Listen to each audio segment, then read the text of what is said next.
Assalamualaikum warahmatullahi wabarakatuh. Halo semuanya, salam kenal.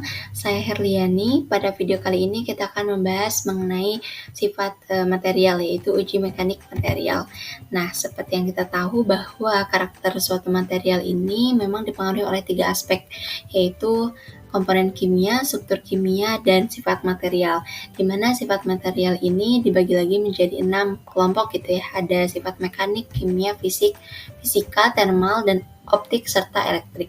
Nah, sifat mekanik ini menggambarkan bagaimana relasi respon material terhadap impuls dari lingkungan atau dari luar gitu. Karena kita akan membicarakan sifat mekanik berupa kekuatan, maka impuls di sini dapat diartikan sebagai gaya atau beban yang memang dikenakan pada material tersebut. Nah, kemudian kenapa sih pengujian sifat mekanik ini tuh penting? Ya, karena ketika kita membuat suatu material, kita juga harus tahu bagaimana karakter atau sifat dari material itu sendiri. Dan hal ini berkaitan dengan bagaimana material akan diaplikasikan, apakah cocok atau tidak. Nah, yang kita harapkan bahwa ketika material ini memang digunakan dalam kehidupan sehari-hari atau diaplikasikan, memang tidak mengalami kerusakan atau patah, sehingga diperlukan uji mekanik berupa kekuatan, yaitu uji tarik gitu. Pada video kali ini kita akan fokus untuk bagaimana cara membuat kurva stress strain gitu dari hasil pengujian uji tarik.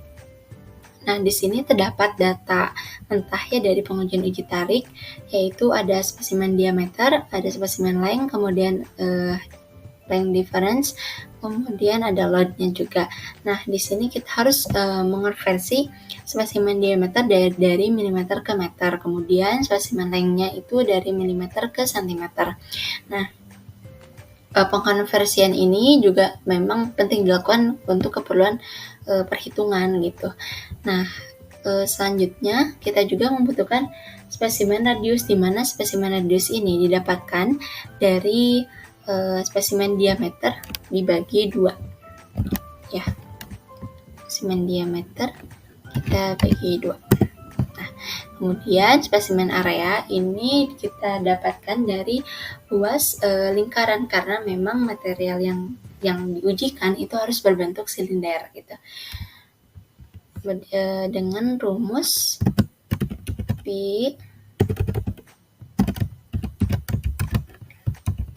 dikali dengan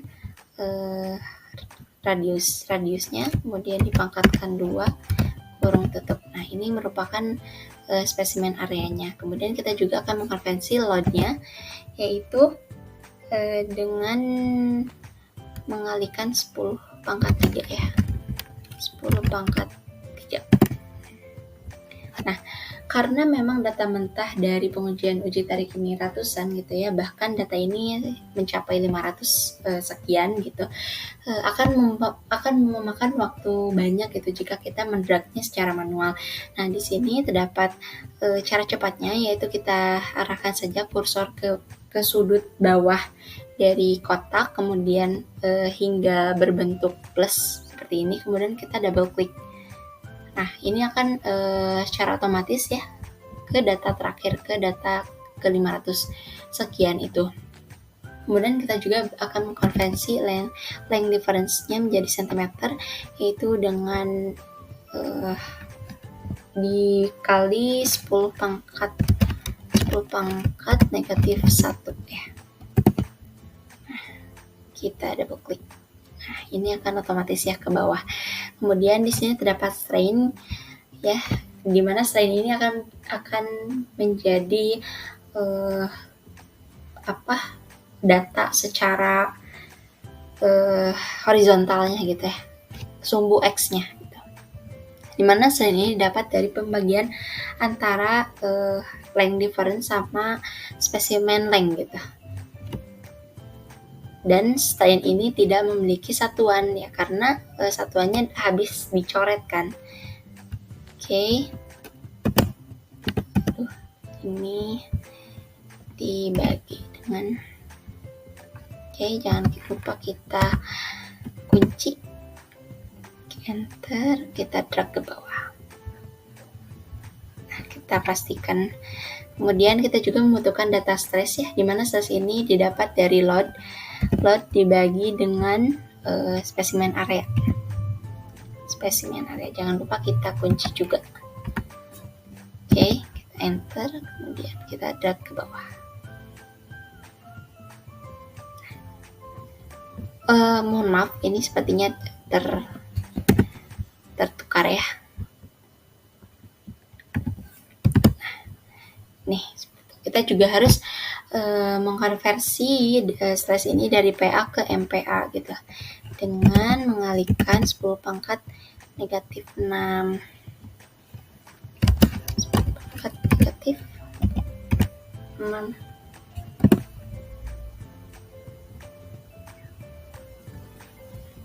Kita drag ke bawah. Oke, sudah selesai. Nah, setelah kita mengonversi dan menentukan nilai-nilai ya tadi ya, yang diperlukan, kita bisa membuat kurvanya gitu, yaitu dengan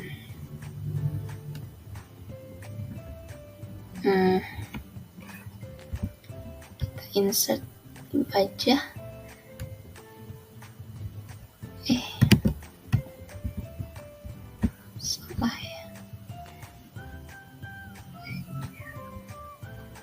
Kemudian kita select data, kita add ya, nama seriesnya kurva stress strain, kemudian sumbu X nya itu berupa strainnya, kemudian X nya itu berupa stress dalam bentuk MPa. Oke saja. Oke, kita lihat. Nah, ini sudah muncul ya kurva stress strain-nya. Kita juga dapat menambahkan axis title-nya, di mana sumbu Y ini merupakan stress dalam satuan MPa, kemudian X-nya ini berupa strain yang tidak memiliki satuan.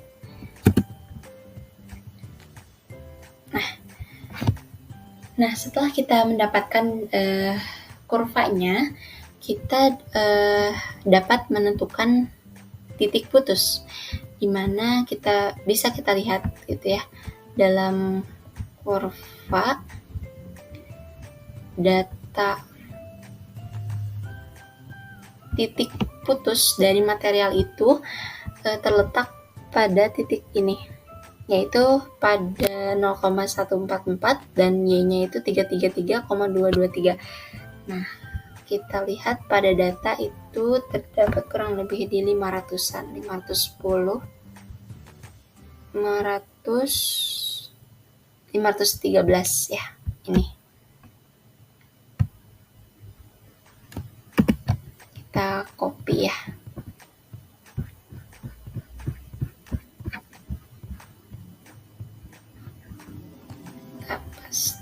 Nah, kita sudah dapat titik B, yaitu titik putusnya. Kemudian kita juga bisa menentukan titik maksimum gitu ya, dimana kita bisa memanfaatkan rumus dari Excel, yaitu sama dengan max kurung buka, kita drag datanya, shift ke bawah, kemudian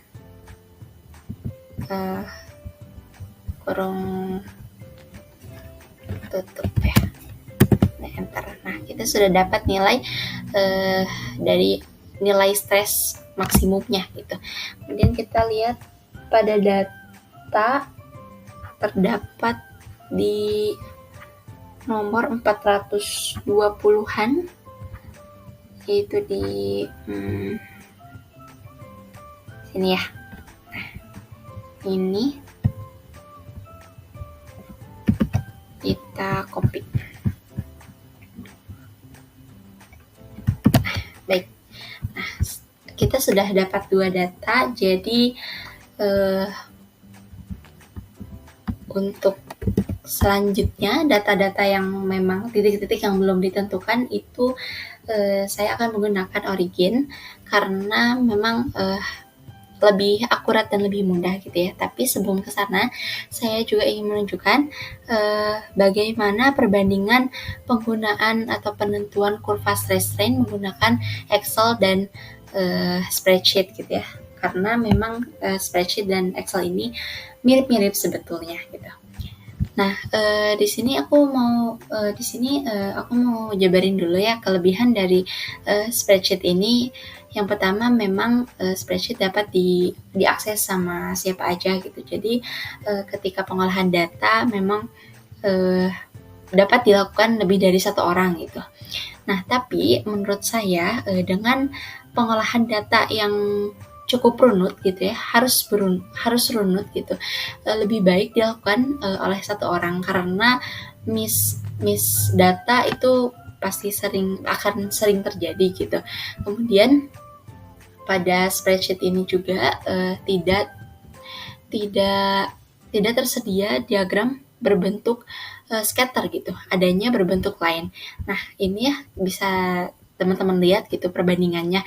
Yang kanan ini merupakan scatter, yang kiri ini merupakan line. Ketika kita menggunakan kurva line, misalnya pada penentuan titik putus saja gitu. Ketika menggunakan scatter, kita kan sudah tahu ya titik putusnya itu di sini gitu. Karena memang jika digunakan data-data yang ke bawah ini, terdapat data-data yang miss. Artinya si material ini sudah rusak gitu, sudah patah, sudah mengalami patah atau rusak.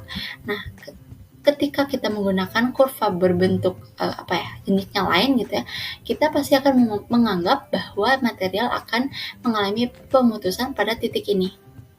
Karena memang tidak terjadi kerusakan apapun, kan tidak terjadi miss data sama sekali gitu, dan itu akan menyebabkan kesalahan data untuk berikutnya gitu. Jadi memang untuk jika hanya digunakan untuk penentuan data-data atau pengonversian satuan saja, mungkin spreadsheet ini bisa digunakan, sangat bisa digunakan, dan rumus Excel pun masih bisa berlaku di spreadsheet.